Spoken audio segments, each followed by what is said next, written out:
So today what we are going to talk about is हम आज बात करेंगे about transportation. So when we talk about transportation, आपके दिमाग में सबसे पहले क्या आता है? When we talk about transportation, आपके दिमाग में सबसे पहले क्या आता है? Transporting of goods from one place to the other. एक Yes, जगह sir. से दूसरी जगह पे ट्रांसपोर्ट करना, करेक्ट? और Yes, sir. ट्रांसपोर्टेशन बहुत जरूरी है. ट्रांसपोर्टेशन क्यों जरूरी है? क्योंकि अगर आपको एक जगह पे आपकी कोई मैन्युफैक्चरिंग होती किसी चीज की, तो आपको कहीं दूसरी जगह पे उसकी यूटिलाइजेशन हो रही है, तो आपको एक जगह से दूसरी जगह पे चीजों को ट्रांसपोर्ट करना पड़ता है. अगर हमारे घर की बात करें तो हमारे घर में बहुत सारे ऐसे वेजिटेबल्स आते हैं, फ्रूट्स आते हैं, जो कि ट्रांसपोर्ट होके हमारे घर तक आते हैं. हमने घर में तो नहीं उगाते ना सारे फ्रूट्स एंड वेजिटेबल्स, वो ट्रांसपोर्ट होके हमारे घर तक आते हैं. So transportation is a very very important process in a life process. हमारे लाइफ प्रोसेसेस के अंदर ट्रांसपोर्टेशन एक बहुत इंपॉर्टेंट प्रोसेस है. और अगर हम ह्यूमंस की बात करें या फिर अगर हम एनिमल्स की बात करें, सबसे पहले ट्रांसपोर्टेशन इन अगर एनिमल्स की बात करेंगे, सो इन एनिमल्स ट्रांसपोर्टेशन कौन करता है? How does transportation happen? Transportation happens with the help of blood. So animals के अंदर जो हमारा ट्रांसपोर्टेशन होना है, पहले ये समझते हैं कि ट्रांसपोर्टेशन किस चीज का होना है. एनिमल्स के अंदर ट्रांसपोर्टेशन किस चीज का होना है? What all is transported? सबसे पहली चीज oxygen and carbon dioxide, correct? Lungs से ऑक्सीजन को ट्रांसपोर्ट होना है डिफरेंट डिफरेंट ऑर्गन्स के अंदर, डिफरेंट डिफरेंट टिश्यूज की तरफ. और कार्बन डाइऑक्साइड जो होगा वो टिश्यू से होके हमारे लंग्स में आएगा, जहां से बाहर निकालना है इसको, राइट? सो ऑक्सीजन को ट्रांसपोर्ट करना है. Then we need to transport lot of nutrients, no? बहुत सारे न्यूट्रिएंट्स, हमने पता था कि न्यूट्रिएंट्स हमने जो खाते हैं वो हमारे इंटेस्टाइन में डाइजेस्ट हो जाते हैं. फिर वो जो स्मॉल अब्सॉर्बेबल न्यूट्रिएंट्स होते हैं उनको ट्रांसपोर्ट कहाँ पे करना है? अगर आप एक्सरसाइज कर रहे हो, एक्सरसाइज करनी है तो आपकी मसल को न्यूट्रिएंट चाहिए ना बिल्डअप होने के लिए. सो वो इंटेस्टाइन में जो अब्सॉर्ब हुए हैं उनको ट्रांसपोर्ट करना पड़ेगा कहाँ पे? मसल्स के पास. देन मसल्स और हमारी पूरी बॉडी वेस्ट प्रोडक्ट भी बनाती है, राइट? नाइट्रोजनस वेस्ट होते हैं, यूरिया होता है, और भी बहुत सारे वेस्ट प्रोडक्ट होते हैं, जैसे carbon dioxide is also waste product. तो उसको भी तो ट्रांसपोर्ट करना है ना, वेस्ट प्रोडक्ट्स को, करेक्ट? सो ये सारी चीजें को ट्रांसपोर्ट करना है. और क्या ट्रांसपोर्ट करना है? Then we also need to transport some cells also. Cells जैसे हमारे WBCs. WBCs क्या होते हैं? ये हमारी बॉडी को प्रोटेक्शन प्रोवाइड करते हैं अगेंस्ट फॉरेन पैथोजन, जर्म्स के अगेंस्ट प्रोटेक्शन प्रोवाइड करते हैं. तो इनको भी तो ट्रांसपोर्ट करना पड़ेगा ना इधर से उधर. अगर मान लो कहीं पे तुम्हें चोट लग गई तो क्या होना चाहिए? वहां पर सारे WBCs का ट्रांसपोर्ट किया जाता है, ताकि वहां पर अगर कोई बैक्टीरिया वगैरह आया है तो उसको मार दिया जाए, ताकि आपको प्रोटेक्ट किया जाए. Then you also need to transport nutrients के बाद you need to transport something of, जिसको क्या कहते हैं? Minerals, salts and minerals. Salts and minerals जैसे एग्जांपल सोडियम क्लोराइड हो गया, कैल्शियम आयंस हो गए, ये सारे आपको ट्रांसपोर्ट करने पड़ेंगे. यस, यहाँ तक समझ आया? Yes, sir. और एनिमल्स में आप कैसे ट्रांसपोर्ट करते हो? How do you transport these in animals? तो ऐसा तो है नहीं कि यहाँ आप ये डिफ्यूजन के थ्रू ट्रांसपोर्ट हो जाएंगे. डिफ्यूजन तो बहुत स्लो प्रोसेस है. सो आपको एक तरीका चाहिए जिससे आप इनको बल्क में ट्रांसपोर्ट कर सको एक जगह से दूसरी जगह पे एनिमल की बॉडी में. सो अगर हम ट्रांसपोर्टेशन की बात करें, सो ये transportation is carried out in animals by the vascular system, by the vascular system. और एनिमल्स के अंदर there are two type of vascular system. एक होता है जिसको हम कहते हैं ब्लड वैस्कुलर सिस्टम, एक होता है ब्लड वैस्कुलर सिस्टम, और दूसरा होता है लिम्फेटिक सिस्टम.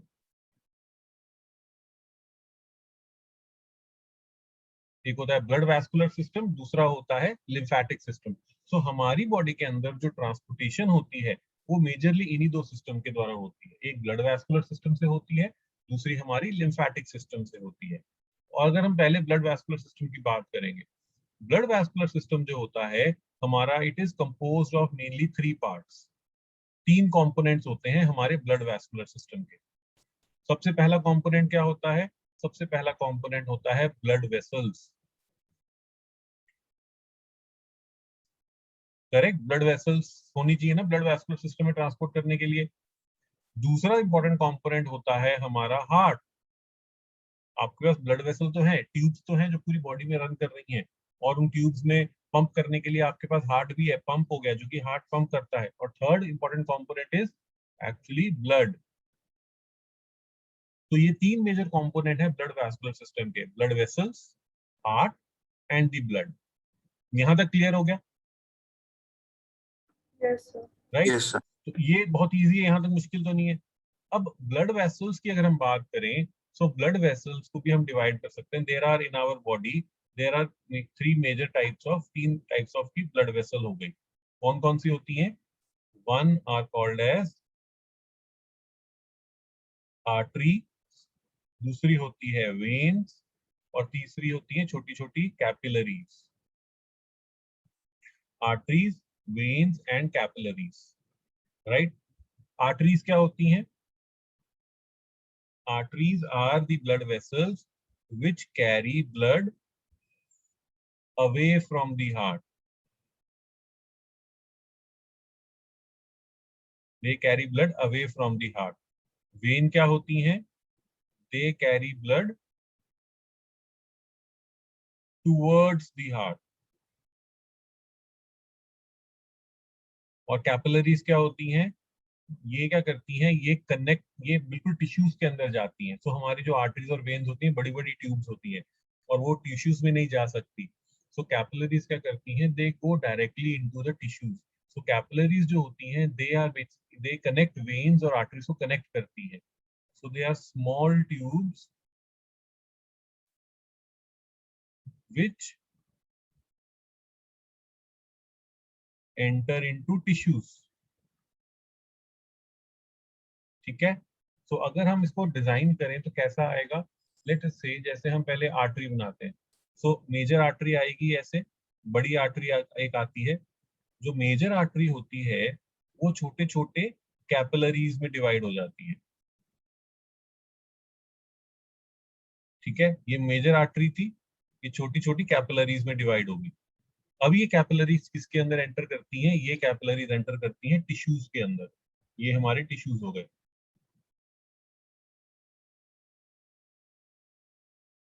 और ये टिश्यू में क्या होगा? ये ऑक्सीजनेटेड ब्लड था, ऑक्सीजनेटेड ब्लड क्या हो जाएगा?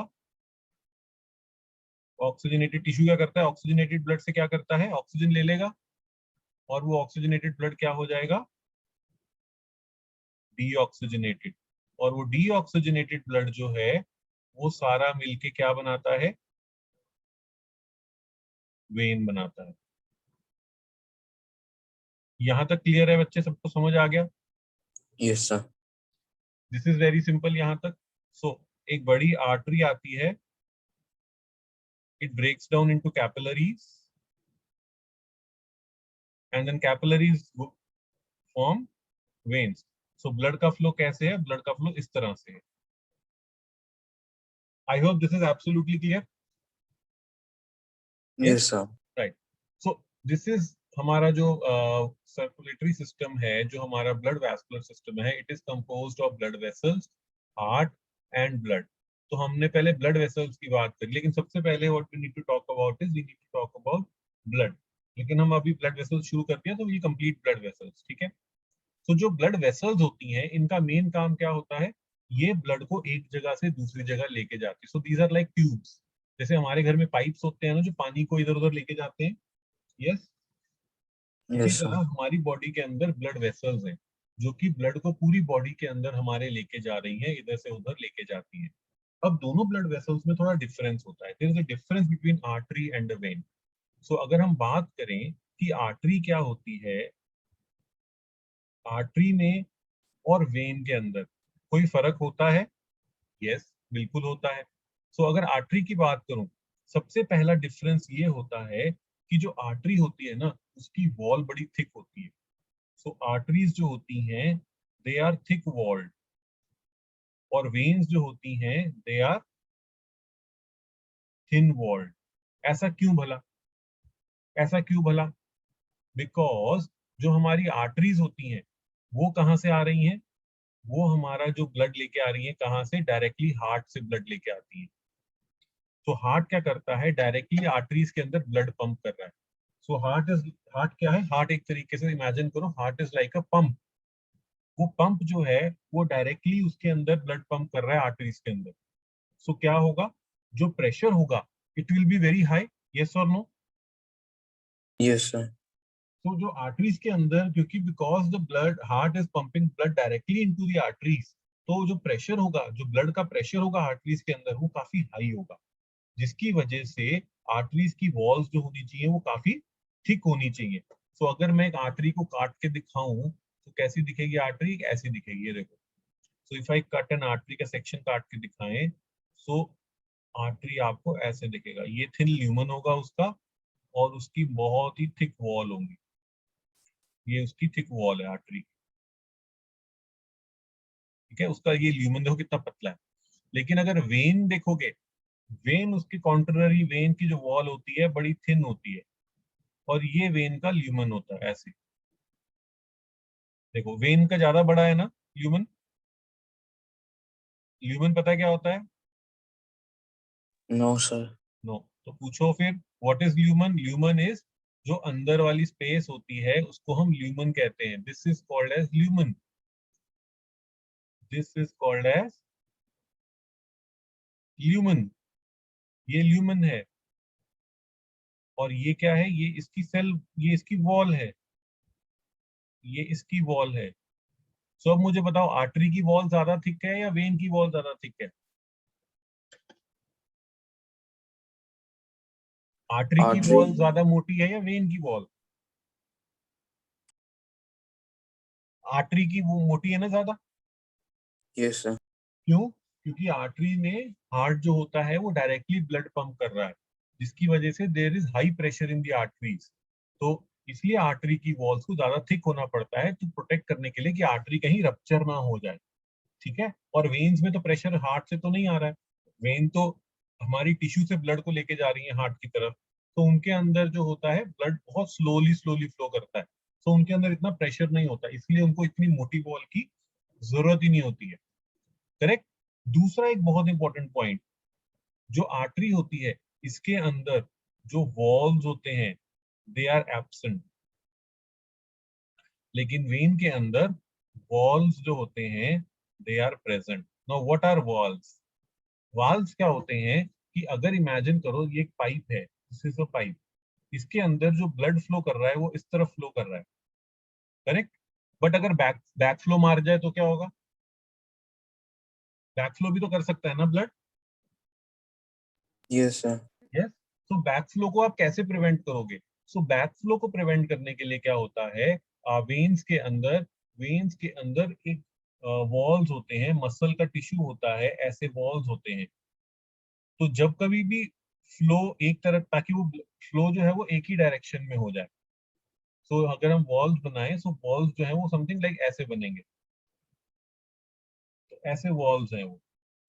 तो अब क्या होगा, जब तक तो ब्लड इधर इस तरफ फ्लो करेगा, वॉल्व खुले रहेंगे, लेकिन जैसे ही ब्लड उल्टा फ्लो करने की कोशिश करेगा, व्हाट विल हैपन इज ये वॉल्व ऐसे बंद हो जाएंगे,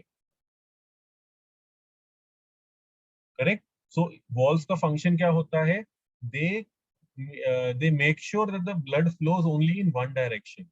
So walls are present to prevent backflow of the blood, to prevent backflow of blood. यहां तक क्लियर हुआ? Yes, sir. लेकिन मैंने बोला है कि आर्टरी में नहीं होते हैं, आर्टरी में क्यों नहीं होते हैं? आर्टरी में भी तो बैकफ्लो प्रिवेंट करने के लिए कुछ होना चाहिए ना। Why only in vein, why not in arteries?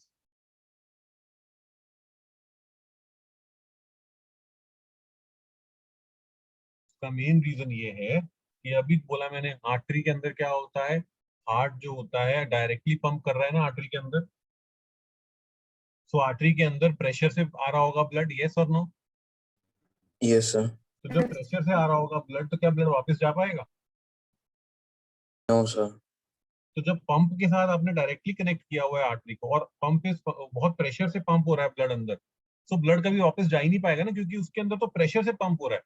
लेकिन वेन्स के अंदर बहुत प्रेशर से नहीं आ रहा ब्लड, वो तो टिश्यू से लेके आ रहा है ब्लड, और बहुत स्लोली फ्लो करता है ब्लड वेन के अंदर। लेकिन आर्टरी के अंदर बहुत प्रेशर से पंप किया जा रहा है।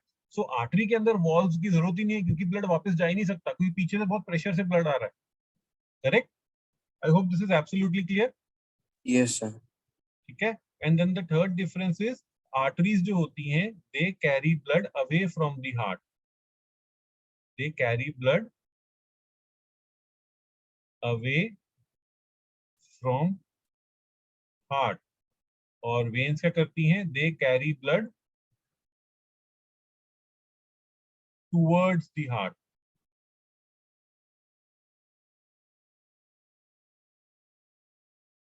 क्लियर है बच्चे ये? Yes, sir. करेक्ट? यहां तक सिंपल है। What we are going to talk about now is, we are going to talk about blood. So जो हमारा फ्लूइड है, जो हमारा ट्रांसपोर्टेशन करता है, we will talk about blood. So हमारा जो ब्लड होता है, it is composed of two components. ये दो पार्ट्स होते हैं हमारे ब्लड के। So blood is composed of two parts. One is called as the one, जो होता है वो होता है लिक्विड पार्ट, जिसको हम कहते हैं plasma. This is the liquid part, जिसको हम प्लाज्मा कहते हैं। और दूसरा जो होता है, जो सेलुलर पार्ट होता है हमारे ब्लड का, which is composed of mainly cells, जिसको हम क्या बोलते हैं, we also called as formed elements भी बोलते हैं, या फिर उनको सेल्स भी बोलते हैं। ठीक। अब फॉर्म्ड एलिमेंट्स या सेल की जब बात करें, तो हमारे ब्लड के अंदर there are mainly three type of formed elements. सबसे पहले होते हैं आरबीसीज, रेड ब्लड सेल्स। दूसरे होते हैं डब्ल्यूबीसीज, व्हाइट ब्लड सेल्स। तीसरे होते हैं प्लेटलेट्स। तो हमारे ब्लड के अंदर जो हमारा फॉर्म्ड एलिमेंट्स या फिर हमारे जो सेल्स होते हैं ब्लड के अंदर, वो मेजरली उनके ये तीन कंपोनेंट्स हैं। RBCs are also called as erythrocytes. Erythro का मतलब ब्लू, एरिथ्रो का मतलब होता है रेड, साइट्स का मतलब होता है सेल्स। सो रेड ब्लड सेल्स को हम एरिथ्रोसाइट्स भी बोलते हैं। व्हाइट ब्लड सेल्स को हम ल्यूकोसाइट्स भी बोलते हैं। ल्यूको का मतलब होता है कलरलेस या फिर व्हाइट, और साइट्स का मतलब होता है cells, so that is why they are called white blood cells. Platelets को हम थ्रोम्बोसाइट्स भी बोलते हैं, इनको हम थ्रोम्बोसाइट्स भी बोलते हैं। ठीक है। तो अगर हम आरबीसीज की बात करें, तो आरबीसीज जो होते हैं, इनका मेन फंक्शन क्या होता है? Main function is transport of oxygen. कैसे? सो आरबीसीज के अंदर there is a protein which is called as haemoglobin. और ये जो हीमोग्लोबिन होता है, what it does is, it binds to oxygen. तो हीमोग्लोबिन ऑक्सीजन से बाइंड करता है, और जहां पर भी इसकी रिक्वायरमेंट होती है वहां तक इसको ट्रांसपोर्ट कर देता है। सो एक हीमोग्लोबिन मॉलिक्यूल 4 ऑक्सीजन मॉलिक्यूल से बाइंड कर सकता है। ठीक है, यहां तक समझ आया? Yes, sir. जो आरबीसीज होते हैं, ये कैसे होते हैं, इनकी शेप क्या होती है? सो दे आर, आरबीसीज जो होते हैं, they are biconcave. Now what does biconcave mean? Biconcave का मतलब होता है कि ये दोनों साइड से कनकेव होंगे, ऐसे। अगर आप सेल को साइड से देखोगे तो आपको ऐसा साइड से दिखेगा, और अगर सामने से देखोगे, ऊपर से देखोगे, तो ये होगा, और इसके बीच में यहाँ पे डिप्रेशन होगा हल्का हल्का। ठीक है। So these are biconcave. इनके पास न्यूक्लियस नहीं होता, दे आर इन्यूक्लिएटेड। इनके पास न्यूक्लियस नहीं होता, दे आर इन्यूक्लिएटेड, तो इनके पास अपना न्यूक्लियस नहीं है। ठीक है। फिर इनका जो लाइफ स्पैन होता है, लाइफ स्पैन का मतलब ये कितने दिन तक जिंदा रहते हैं, ये 120 दिन तक जिंदा रहते हैं, 120 डेज। ठीक है, यहां तक समझ आया बेटा? Yes, sir. और आरबीसीज जो होते हैं, इनका सबसे मेजर काम जो है, that is transport of oxygen. जो हीमोग्लोबिन की हेल्प से ये ऑक्सीजन को ट्रांसपोर्ट करते हैं, इनका सबसे मेजर काम ये है। सो जब इनका मेजर काम ये है, तो इनको न्यूक्लियस की क्या जरूरत है? जब इनको पता ही है कि भाई हमने करना ये इतना ही है, हमें कुछ और ज्यादा नहीं करना, तो that is why they don't have that nucleus. Nucleus को जगह हटा दी ताकि उसमें और जगह अकोमोडेट हो पाए, ऑक्सीजन अकोमोडेट हो जाए। दूसरी बहुत सारी इंपॉर्टेंट चीज है कि आरबीसीज के अंदर, ह्यूमन आरबीसीज के अंदर माइटोकॉन्ड्रिया भी नहीं होता है। तो अब जब माइटोकॉन्ड्रिया नहीं होता है तो इनके अंदर रेस्पिरेशन कैसी होगी, इनको एनर्जी कहाँ से मिलेगी? Energy is by only by glycolysis. सिर्फ इनके अंदर ग्लाइकोलिसिस होती है। याद है हमने जब रेस्पिरेशन वाला चैप्टर पढ़ा था तो उसके अंदर हमने बात करी थी कि एरोबिक रेस्पिरेशन और एनारोबिक रेस्पिरेशन के पहले एक स्टेप होता है, दोनों के पहले, जिसको हम ग्लाइकोलिसिस कहते हैं। Yes, sir. तो ये ग्लाइकोलिसिस ही इनसे इनका एनर्जी सोर्स है। इनको और इनके पास कुछ और है नहीं, न्यूक्लियस भी नहीं है, माइटोकॉन्ड्रिया भी नहीं है, तो ये और कुछ कर नहीं सकते, सिर्फ ये ग्लाइकोलिसिस ही कर सकते हैं और वही इनका एनर्जी सोर्स है। ठीक। देन दूसरे होते हैं हमारे डब्ल्यूबीसीज। डब्ल्यूबीसीज जो होते हैं इनका मेन फंक्शन होता है टू फाइट इन्फेक्शंस। इनका मेन फंक्शन है to fight infections.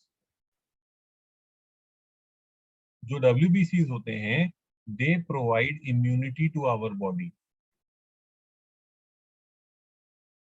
They provide immunity to our body. जैसे ही कोई हमारा कोई पैथोजन आएगा हमारे ब्लड के अंदर, फॉरेन पैथोजन आता है, तो डब्ल्यूबीसी इमीडिएटली उसको आइडेंटिफाई करते हैं और उसको एनगल्फ कर लेते हैं और उसको किल कर देते हैं। तो ये हमारी बॉडी के, एक तरीके से समझो, ये हमारी बॉडी के सोल्जर्स हो गए, पुलिस वाले या सोल्जर्स की तरह हो गए, जो कि हमारी बॉडी को फॉरेन पैथोजन के इन्वेजन से बचाते हैं। और उनका साइज आरबीसी से काफी बड़ा होता है। So they are much large than RBCs. RBC के मुकाबले ये काफी बड़े होते हैं।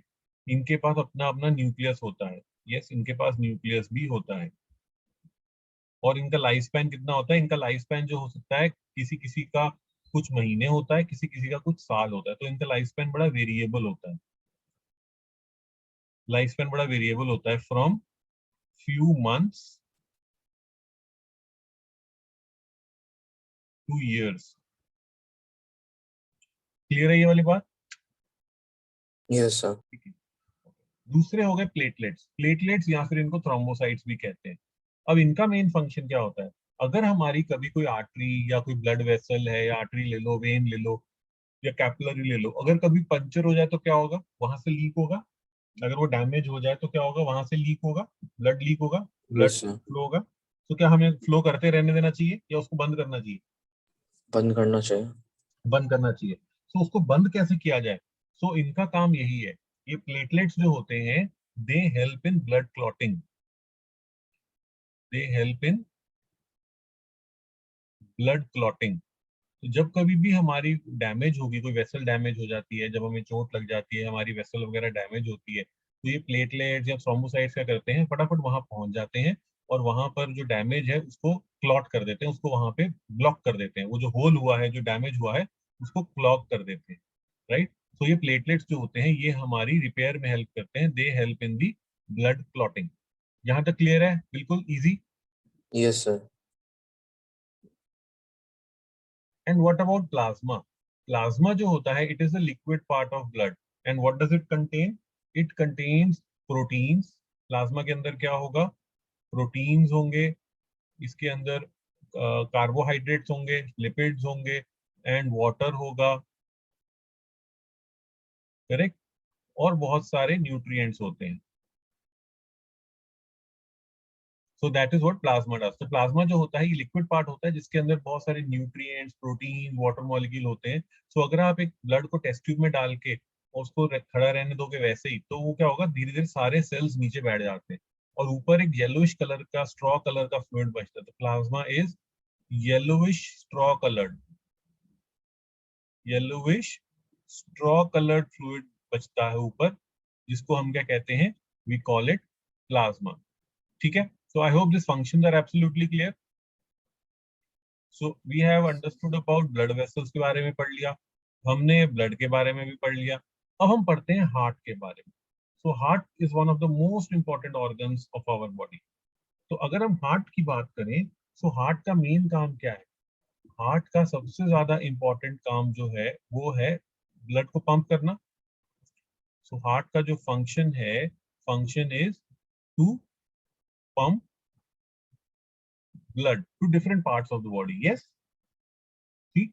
So now let us understand heart के functions. Different types of hearts हैं, different organisms में.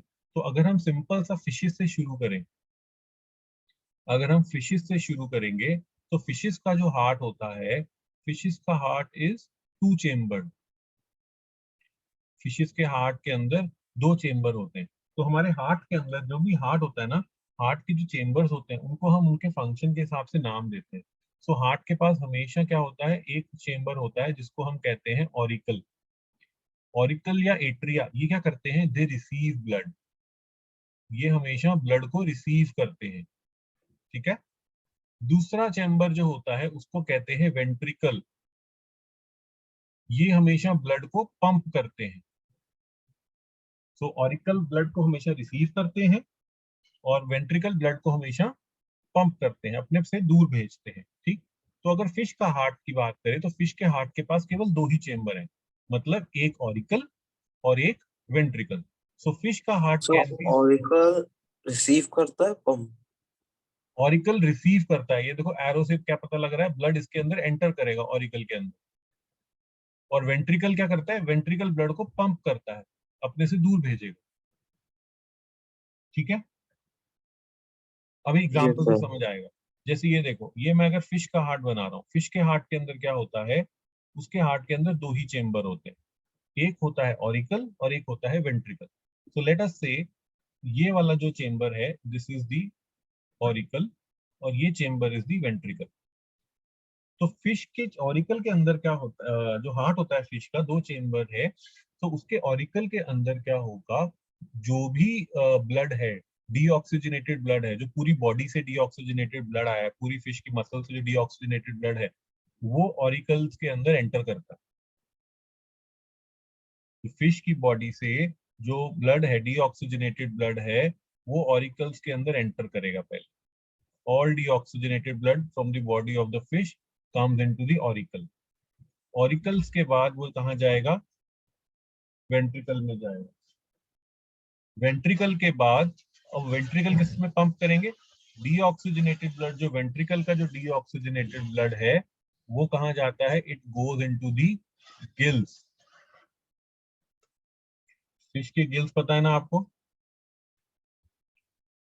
Yes sir. के पास गिल्स होते हैं जहां पर फिश जब पानी पीती है, एनगल्फ करती है वाटर को, दैट वाटर जो होता है वो वाटर गिल्स के ऊपर पास करता है. और उस वाटर से क्या होता है, जब हमारा डीऑक्सीजनेटेड ब्लड उन गिल्स के ऊपर से पास कर रहा होता है, हमारा डीऑक्सीजनेटेड ब्लड इन गिल्स में से पास करेगा तो क्या होगा, यहाँ से जो ऑक्सीजन होती है, जो फ्रेश वाटर से जो ऑक्सीजन होती है, वो हमारे डीऑक्सीजनेटेड ब्लड में डिफ्यूज कर जाती है. और जो डीऑक्सीजनेटेड ब्लड से CO2 होती है, वो वाटर के अंदर डिफ्यूज कर जाती है. और इसके बाद इसकी वजह से क्या होता है, हमारा जो ब्लड होता है, वो जो फिश का जो ब्लड होता है वो क्या हो जाता है, ऑक्सीजनेटेड हो जाता है.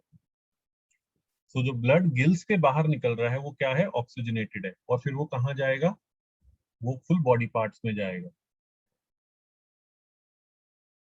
और बॉडी पार्ट्स में क्या होगा, बॉडी पार्ट्स में वो ब्लड को यूज किया जाएगा. यस. और वो ब्लड का क्या होगा, जब वो ब्लड को यूज होगा तो क्या होगा, उसकी ऑक्सीजन यूज हो जाएगी and it will become deoxygenated, जो कि फिर ऑरिकल में चला जाएगा. सो फ्लो क्या है, बॉडी पार्ट से blood goes into the, deoxygenated blood goes into the auricles, auricle से it goes into the ventricle, ventricle से it goes into the gills, gills में वो ऑक्सीजनेशन होता है. ठीक है, गिल्स में वो ऑक्सीजनेशन होता है और उसके बाद it enters into the again into the body part, जहां पर वो यूज होकर उसको डीऑक्सीजनेट कर दिया जाता है. करेक्ट. ये समझ आया, फ्लो समझ आया ब्लड का. Yes sir. तो इसका मतलब एक बात नोटिस करो कि फिश का जो हार्ट है उसके अंदर हमेशा डीऑक्सीजनेटेड ब्लड ही पास कर रहा है ना. Yes sir. तो फिश के ब्लड के अंदर, फिश के हार्ट के अंदर ओनली डीऑक्सीजनेटेड ब्लड, फिश के हार्ट के अंदर ओनली डीऑक्सीजनेटेड ब्लड ही पास करता है. Blood in fish heart. तो फिश का हार्ट जो होता है वो 2 चेम्बर का होता है और उसके अंदर केवल डीऑक्सीजनेटेड ब्लड ही पास करता है. यहां तक समझ आ गया. ठीक है. तो अब आगे अगर फिश के आगे चलें, फिश के आगे कौन सा ऑर्गेनिज्म आता है? फिश के बाद आते हैं हमारे amphibians and reptiles. So amphibian and reptiles के अंदर अगर हम बात करें, यहाँ पर मैं बात कर रहा हूँ एम्फीबियंस की, एम्फीबियन और रेप्टाइल्स। एम्फीबियन माने जैसे फ्रॉग हो गया, रेप्टाइल जैसे लिजर्ड, स्नेक वगैरह, ठीक है। अब इनके अंदर क्या होता है, इनके अंदर जो हार्ट होता है वो 3 चेम्बर्ड होता है। 3 चेम्बर का मतलब क्या हुआ, उसके पास, हार्ट के पास 2 ऑरिकल्स होते हैं, एक ऑरिकल ये, एक ऑरिकल ये, और 2 ऑरिकल हो गए, और एक वेंट्रिकल होता है। सो 2 ऑरिकल होते हैं और एक वेंट्रिकल होता है, ठीक। एक ऑरिकल के अंदर ऑक्सीजनेटेड ब्लड आता है और एक ऑरिकल के अंदर डीऑक्सीजनेटेड ब्लड आता है। सो इसमें ये होता है कि एक ऑरिकल के अंदर मेरा ऑक्सीजनेटेड ब्लड आएगा और दूसरे ऑरिकल के अंदर मेरा डीऑक्सीजनेटेड ब्लड आएगा, और ये दोनों ऑक्सीजनेटेड और डीऑक्सीजनेटेड ब्लड जो होते हैं, ये जो वेंट्रिकल होता है उसके अंदर ये मिक्स हो जाते हैं, और फिर ये मिक्स्ड ब्लड जो होता है ये आगे पंप कर दिया जाता है। ये मिक्स्ड ब्लड जो था ये आगे पंप होता है। समझ आई बात? तो ये बॉडी पार्ट्स में पंप होगा। तो अब इसका मतलब जो है, जो एम्फीबियंस हैं, जो रेप्टाइल्स हैं, उनको क्या मिल रहा है? उनको एक 100% प्योर ऑक्सीजनेटेड ब्लड नहीं मिल रहा, उनको मिक्स्ड ब्लड मिल रहा है। यस और no? yes sir, right. So इनको अगर हम लिखें तो एम्फीबियन का जो हार्ट होता है, एम्फीबियन एंड रेप्टाइल्स का जो हार्ट है, दिस इज 3 चेम्बर्ड, 3 चेम्बर का हार्ट है जिसके अंदर 2 ऑरिकल्स एंड 1 वेंट्रिकल। अब इसकी वजह से क्या होता है, because of only 1 ventricle, there is mixing of oxygenated and deoxygenated blood. तो एक ब्लड जो है यहाँ से जो आ रहा है, वो कहाँ से आ रहा है? वो लंग से आ रहा होगा। दूसरा ब्लड जो है वो बॉडी टिश्यू से आ रहा है। तो अब दोनों आके वेंट्रिकल के अंदर क्या हो जाते हैं? मिक्स हो जा रहे हैं, और वो मिक्स्ड ब्लड जो हो रहा है वही बॉडी को आगे ट्रांसपोर्ट किया जा रहा है, बॉडी टिश्यूज को चला जाता है, ठीक है। तो ये mixing of oxygenated and deoxygenated blood हो रहा है। लेकिन एक बात बताओ, इनको फर्क नहीं पड़ रहा ज्यादा? जब इनका ऑक्सीजनेटेड और ऑक्सीजनेटेड ब्लड इनका मिक्स हो जा रहा है, ऑक्सीजनेटेड एंड डीऑक्सीजनेटेड, तो इनको फर्क नहीं पड़ रहा होगा? सब बढ़ रहा होगा। फर्क इतना नहीं पड़ता है बिकॉज इनकी ऑक्सीजन रिक्वायरमेंट बड़ी कम है। They do not have very high oxygen requirement, so that is why इनके लिए मिक्स्ड ऑक्सीजन ब्लड जो है वो चलता है। So there oxygen requirement is very low. So इनकी जो एनर्जी रिक्वायरमेंट होती है, एनर्जी रिक्वायरमेंट, और अगर एनर्जी रिक्वायरमेंट ज्यादा हो, energy requirement is directly proportional to oxygen requirement ना, जितनी अगर एनर्जी चाहिए होगी तो ऑक्सीजन भी तो उतनी चाहिए होगी। तो इनकी एनर्जी रिक्वायरमेंट जो होती है is low, so that is why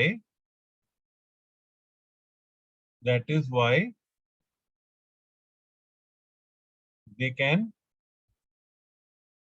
survive with mixed blood।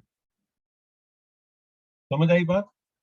क्योंकि इनको इतना चाहिए नहीं ना, इतनी ऑक्सीजन इनको चाहिए नहीं, जितनी इनको चाहिए उतनी इनको मिल जाती है मिक्सिंग से भी। समझ आई बात? yes sir, है ना? इनको उतनी मिक्सिंग से भी मिल जाती है, जितनी इनको ऑक्सीजन की वैल्यू चाहिए उतनी इनको मिक्सिंग से मिल जाती है, तब भी इसको, इसलिए इनको इतना प्रॉब्लम नहीं होता है, ठीक है। लेकिन अब हम अगली कैटेगरी में, यहाँ तक क्लियर हो गया? yes sir, Yes, sir. अब एक अगली कैटेगरी में चलते हैं जिनको हम कहते हैं बर्ड्स या mammals. So we talk about birds और मैमल्स।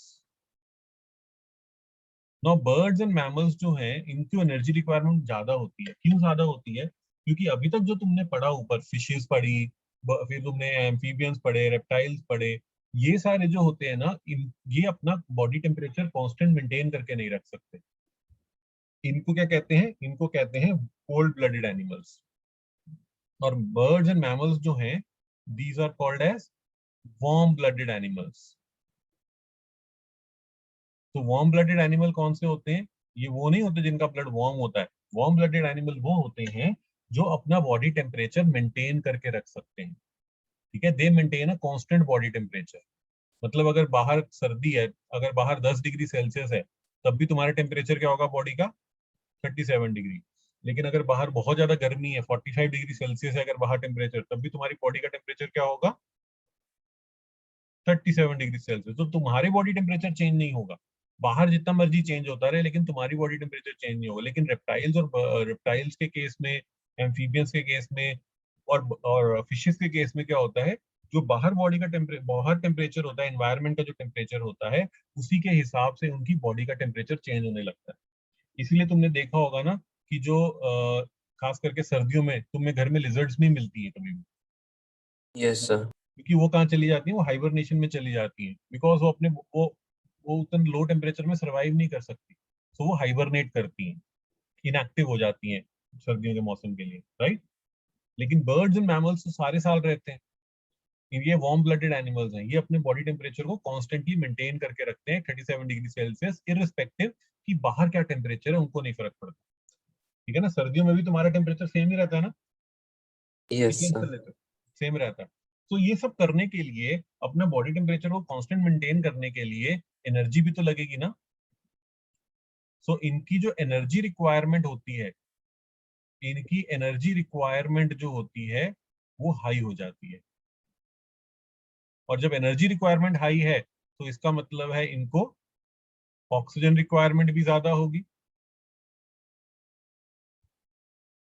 तो जब ऑक्सीजन रिक्वायरमेंट ज्यादा होगी, तो तुम्हें क्या लगता है कि क्या ये मिक्स ब्लड से सरवाइव कर पाएंगे? No, sir. नहीं कर पाएंगे। तो इनको प्योर ऑक्सीजनेटेड ब्लड चाहिए होगा। उसके लिए इन्होंने क्या किया, अब उन्होंने ऊपर देखो, रेप्टाइल्स वाले हार्ट में तो दोनों वेंट्रिकल मिक्स हो रखा है, एक ही वेंट्रिकल है। तो इन्होंने क्या किया, इन्होंने अपना जो हार्ट डेवलप किया, उसके अंदर इन्होंने दो वेंट्रिकल्स बना लिए। So now their heart is 4 chambered. So birds और मैमल्स के अंदर जो हार्ट होता है, हार्ट इज 4 चेम्बर्ड। क्यों? मतलब इसके पास होते हैं दो ऑरिकल्स होते हैं, और और, और दो वेंट्रिकल्स होते हैं। दो ऑरिकल्स एंड दो वेंट्रिकल्स, ठीक है।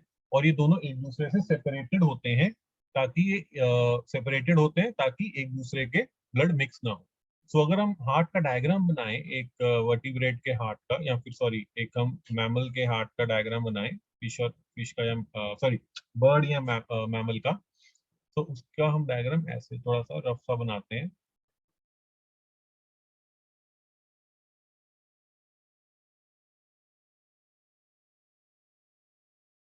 ठीक है, ये ऊपर वाले मेरे ऑरिकल्स हो गए, इनकी वॉल्स देखो, पतली बनाओगे इनकी वॉल्स, और नीचे वाले मेरे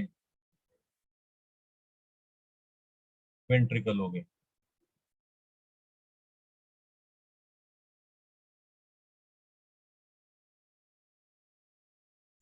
ठीक है, तो ये ऊपर वाले क्या हो गए, ऊपर वाला जो है मेरा, this is my right auricle, this is my left auricle. ये है मेरा राइट वेंट्रिकल, ये है मेरा लेफ्ट वेंट्रिकल। यहां तक समझ आया? Yes, sir. ये 4 चेम्बर हो गए हार्ट के। अब हमारे हार्ट के अंदर क्या होता है, राइट साइड जो है हमारे हार्ट की, वो सिर्फ डीऑक्सीजनेटेड ब्लड के साथ डील करती है। तो हमारी पूरी बॉडी से, अगर हम यहाँ पूरी बॉडी का ऐसे लिखेंगे, पूरी बॉडी से, upper body and lower body, so upper body और लोअर बॉडी से ब्लड जो है, डीऑक्सीजनेटेड ब्लड जो है, वो inferior and superior vena cava से आता है। तो ऊपर से जो हमारा अपर बॉडी से, चेस्ट हो गया, ब्रेन हो गया, आर्म्स हो गई, नेक हो गया, उससे जो हमारा ब्लड आ रहा है, डीऑक्सीजनेटेड ब्लड जो होता है, it enters into the heart through the superior vena cava. ये ब्लड इसके अंदर आएगा सुपीरियर वेना केवा के थ्रू, और दूसरा एक इंफीरियर वेना केवा के थ्रू मेरा नीचे से आ रहा है ब्लड।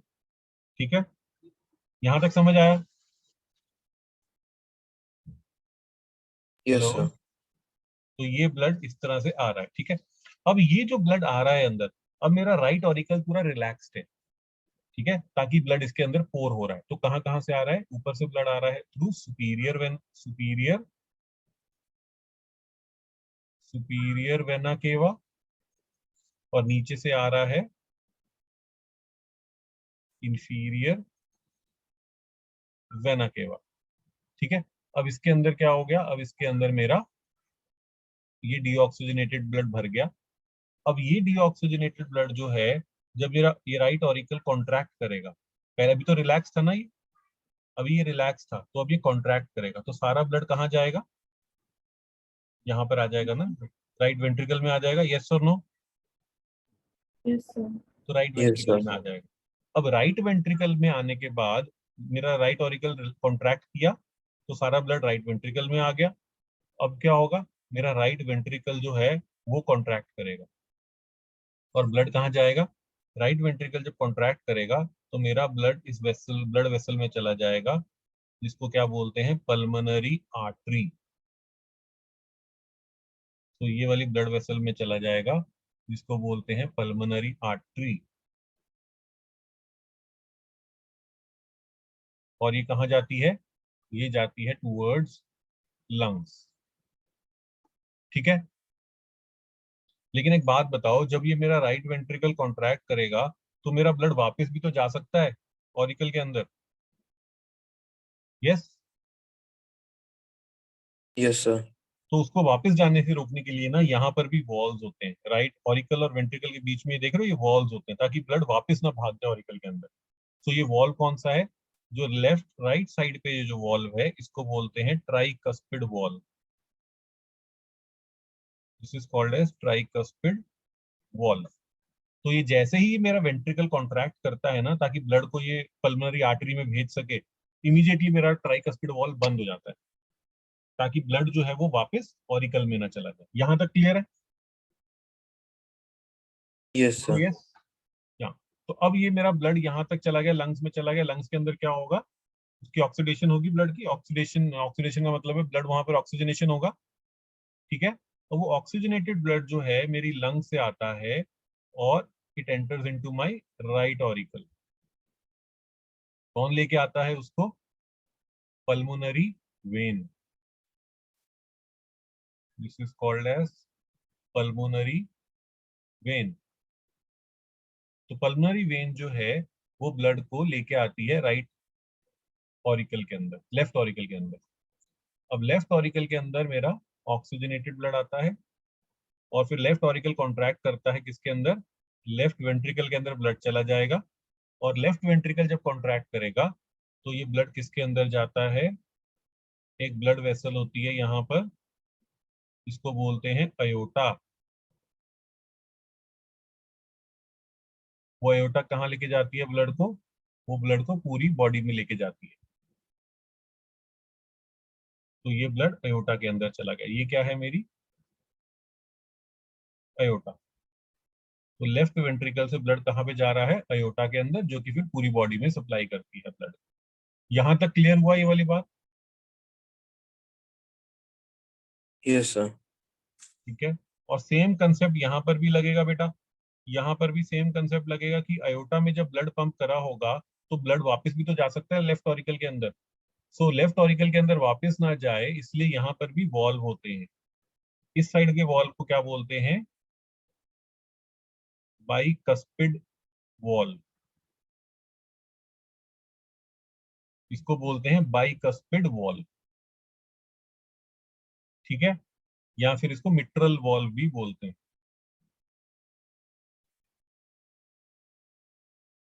यहां तक समझ आया?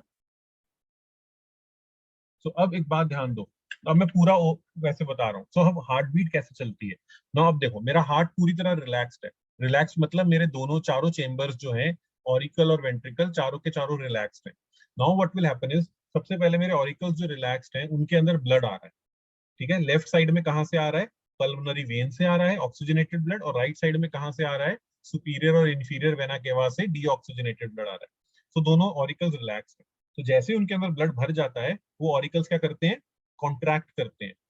जैसे ही वो कॉन्ट्रैक्ट करेंगे तो क्या हो जाएगा, सारे का सारा ब्लड कहाँ चला जाएगा, वेंट्रिकल्स में चला जाएगा। डीऑक्सीजनेटेड ब्लड राइट वेंट्रिकल में जाएगा और ऑक्सीजनेटेड वाला लेफ्ट वेंट्रिकल में जाएगा। तो ये क्या होगा, जैसे ही इसके अंदर चला जाएगा, मेरे वेंट्रिकल्स रिलैक्स कर रहे थे, अब मेरे वेंट्रिकल्स भी कॉन्ट्रैक्ट करने लगेंगे। तो जब मेरे वेंट्रिकल कॉन्ट्रैक्ट करेंगे तो वो क्या करेंगे, ब्लड को कहाँ पंप कर देंगे, वो राइट वेंट्रिकल जो है वो ब्लड को पंप कर देगा पल्मोनरी आर्टरी के अंदर, और वो किसके अंदर पंप कर देगा, लेफ्ट वेंट्रिकल इनटू अयोर्टा के अंदर। करेक्ट, फिर मेरे वेंट्रिकल भी रिलैक्स हो जाएंगे और फिर से वही साइकिल चलती रहेगी। समझ आई बात ये वाली? आई hope this is Yes, absolutely sir. Clear. Easy है, मुश्किल तो नहीं है, Yes, राइट? sir. हाँ, एक बात और नोटिस करो इस डायग्राम के अंदर कि मैंने वेंट्रिकल की वॉल्स को देखो कितना थिक बनाया है यहाँ पे, लेकिन ऑरिकल्स की वॉल बड़ी पतली पतली है यहाँ पे। सो ऑरिकल की वॉल हमेशा पतली बनाओगे क्योंकि ऑरिकल ने ब्लड को कहाँ तक पंप करना है, सिर्फ आगे वेंट्रिकल तक तो करना है। लेकिन वेंट्रिकल्स की वॉल मोटी बनेगी बिकॉज वेंट्रिकल्स ने ब्लड को तो लंग्स तक पंप करना है या फिर पूरी बॉडी में पंप करना है, तो उसको ज्यादा पावर चाहिए। सो वेंट्रिकल की वॉल्स जो होती हैं हमेशा मोटी होती हैं और ऑरिकल की वॉल्स जो होंगी हमेशा पतली होंगी। यहाँ तक क्लियर हुआ? सर ये डाउट था। यस बच्चे बोलो। सर ये लेफ्ट ऑरिकल का पॉइंट क्या है, जब वो डायरेक्ट लेफ्ट वेंट्रिकल में आके ब्लड जा सकता है एओर्टा के थ्रू? विच पॉइंट, जहाँ पे वॉल्व लगा होता है? नो सर, लेफ्ट ऑरिकल का क्या काम होता है? लेफ्ट ऑरिकल का, okay. So left auricle receive करता है oxygenated blood from the lungs.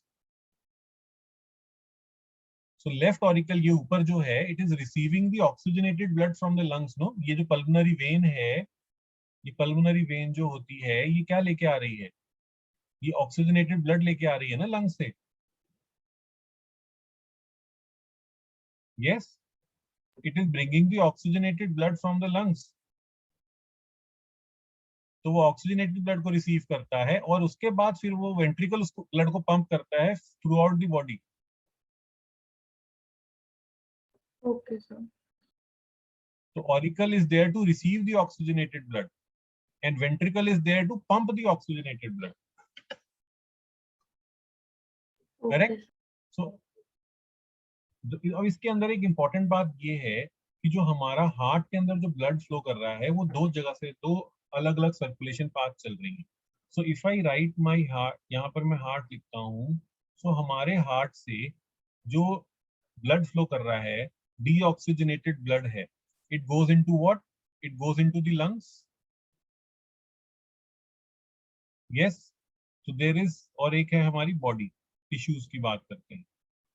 सो अगर आप देखा जाए तो हमारे हार्ट से डीऑक्सीजनेटेड ब्लड जो होता है वो जा रहा है हमारे इसके अंदर, लंग्स के अंदर। करेक्ट, और लंग्स में से ऑक्सीजनेटेड ब्लड जो है वो आ रहा है हमारे हार्ट के अंदर। यस और नो? और हमारा हार्ट जो होता है वो ऑक्सीजनेटेड ब्लड को पंप कर रहा है टू आवर बॉडी, और बॉडी से डीऑक्सीजनेटेड ब्लड जो है वो सारा इकट्ठा होकर हार्ट में आ रहा है। यस और नो? तो अगर आप ध्यान से देखो तो हमारे हार्ट के अंदर जो ब्लड है वो दो बार पास कर रहा है। यस, हमारे हार्ट में से ब्लड जो है वो दो बार पास कर रहा है। एक बार डीऑक्सीजनेटेड ब्लड आया हार्ट में, फिर लंग्स की तरफ चला गया, दूसरी बार वो ऑक्सीजनेटेड होकर लंग्स से आया, फिर वो हार्ट में आया, फिर बॉडी की तरफ चला गया। So the blood is passing twice from our heart. ठीक, और दूसरी बात अगर हम देखो तो इसमें हार्ट में से डबल सर्कुलेशन चल रही है। One circulation is between heart and the lungs. इसको क्या बोलते हैं, this is called as pulmonary circulation. This is called as pulmonary circulation, क्योंकि ये लंग्स और हार्ट के बीच में हो रही है। बट दूसरी सर्कुलेशन जो हमारी हार्ट की है वो हमारी हार्ट और बॉडी के बीच में हो रही है, and that is called as systemic circulation. क्योंकि हमारे हार्ट के अंदर दो दो सर्कुलेशन चल रही हैं, blood is passing twice from the heart, that is why इन दोनों को क्या बोलते हैं, we call it as double circulation. Double circulation. तो हमारे हार्ट के अंदर, या फिर हम अगर मैमल्स की बात करें या फिर हम बर्ड्स की बात करें, तो उनके हार्ट के अंदर डबल सर्कुलेशन चलती है। डबल सर्कुलेशन के दो पार्ट हो गए, एक होता है pulmonary circulation between heart and the lungs, दूसरा है systemic circulation between heart and the body. Clear? I hope this is absolutely clear, इसमें कोई Yes, डाउट sir. तो नहीं है? ठीक, so can we revise one, एक बार रिवाइज कर सकते हैं हम हार्ट के अंदर सर्कुलेशन का पार्ट।